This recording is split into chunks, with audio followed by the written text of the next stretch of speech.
Hey y'all, it's Regis from the MorrisMansionBlog.com. Welcome back to my YouTube channel.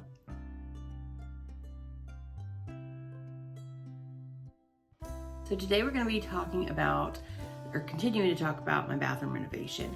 Last week I walked you through the entire process of how we got from where we started when we first moved in to where it is today. And I'm actually really happy with how it's turned out, except for just a few DIYs that I never finished. Surprise, surprise, from about a year ago when I started doing this bathroom transformation. And what we're going to tackle this week is painting the bathroom vanity. I'm going to walk you through step by step how to paint a wood vanity, specifically one that's already been painted, because I had previously painted mine, and when I moved in there was already a very slick coat of paint on it. And I'm going to walk you through the steps of what you should do. Now, I will be 100% honest, I have not always done this. I have two other bathrooms. Both of those vanities are painted. They had been previously painted on, and some of them were just painted willy-nilly, and some of them were painted with the proper steps. Guess which one is holding up better? But it's okay. We're going to talk about what to do, what not to do, and some tips and tricks to make it super professional looking and smooth and to last a really long time. So let's get started. This is the vanity, how it looks currently. It has the previous faux wood finish on it that's already chipping, and it has these handles that I'm just not crazy about. I never was. I tried spray painting them, but even that is rubbing off. And then I think I want to do something down at the bottom, maybe add some wood legs or something to make it look more like a built-in piece of furniture. So off to the hardware store I went to figure out what color to paint the vanity. I think I'm going to go for a black color. Okay, so I'm back from Lowe's. I was showing y'all, I really liked iron ore.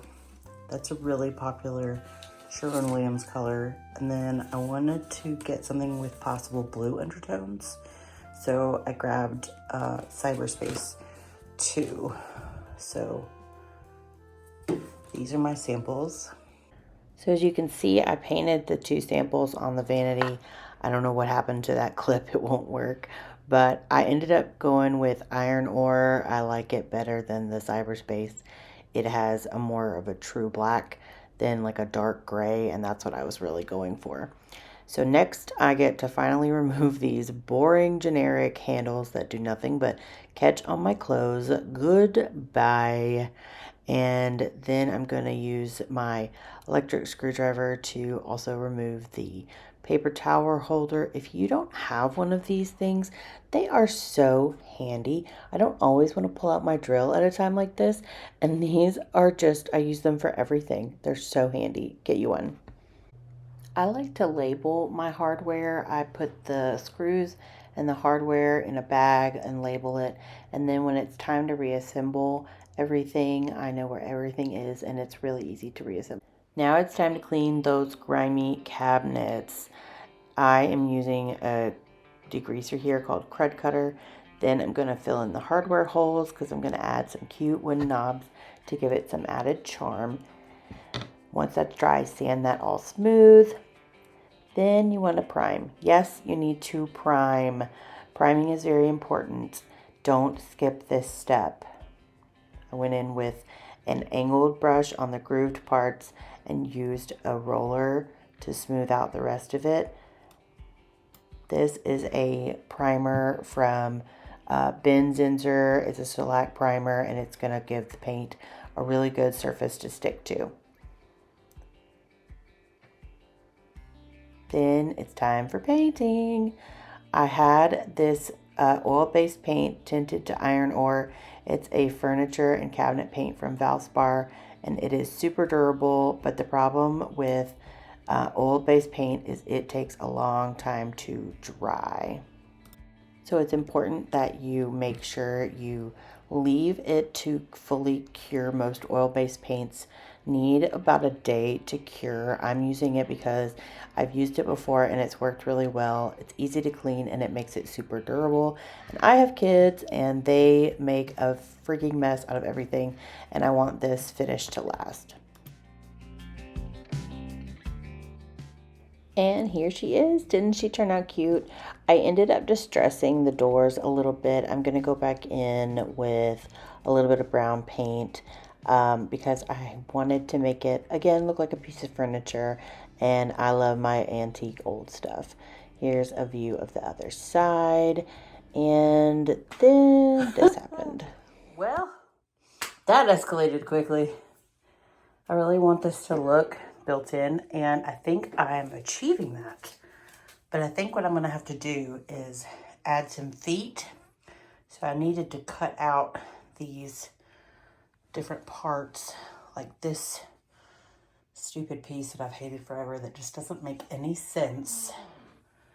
And then cut out part of this baseboard and add a leg right there.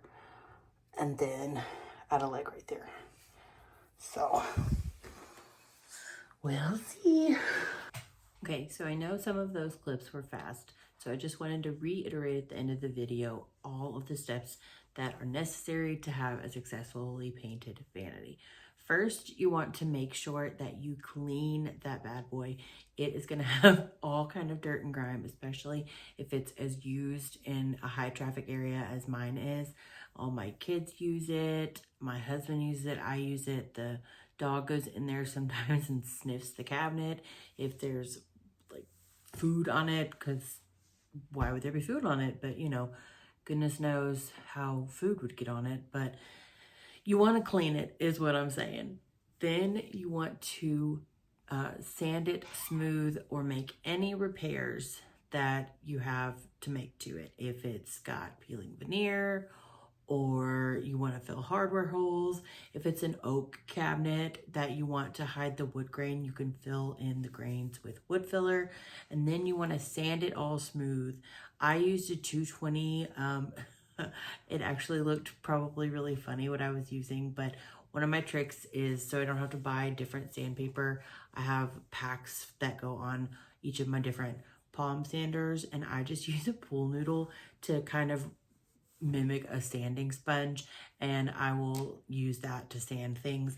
I was really using it to more just give it a scuff sand because it was water-based paint that I was painting over, but I was using an oil-based paint. I didn't really need to sand, but I wanted to sand it to give it a smooth finish, because if there's bumps in the paint job that you're painting over, it's going to show in your new paint job. So if there's any imperfections, blemishes, nicks, stings, anything, you want to fill those and sand them smooth. I know I'm going for more of an antique look, but I still wanted things to look smooth. Then you want to clean that. Clean that off. You can use a tack cloth, which is just like a sticky cloth. To me, that's just another thing you have to buy that I honestly hate the residue it gets on my hands. So you can just wipe it off with a damp rag, and then you want to prime. Sanding and priming is just, it helps. It is going to keep your paint stuck onto your wood surfaces, your laminate, any surface that you're painting. Sanding and priming is just going to give you the best results. So sand, prime. I used shellax or Zinsser primer.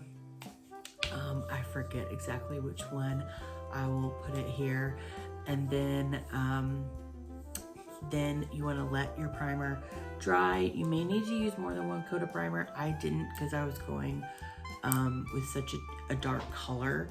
And then I went in with my paint color. It was iron ore, and I used this paint from Valspar. It is an oil-based paint with enamel in it, which makes it super durable and easy to clean. And I used it before on our nightstands. And I also did a blog post all about this, and I talk a lot more about the different paints that you can use, and even some of the finishes that look good on cabinets. I got this in a satin finish because I wanted just a little bit of sheen, and I hate and cannot stand flat paint, and I didn't want a semi-gloss, and those are usually the types of sheens that paint for cabinets comes in. Could seal it with a top coat, but because this has enamel in it, I didn't feel like it would need it.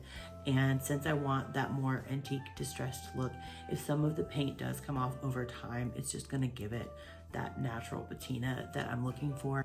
And I definitely think I'm gonna add some feet to it. I need to fix the wall by the sink. I hope you enjoyed this video. I hope that you learned something, and I hope that you come back for next week. We're going to tackle the little stool that's in the bathroom. I'm gonna sand it down and show you how to lighten the wood.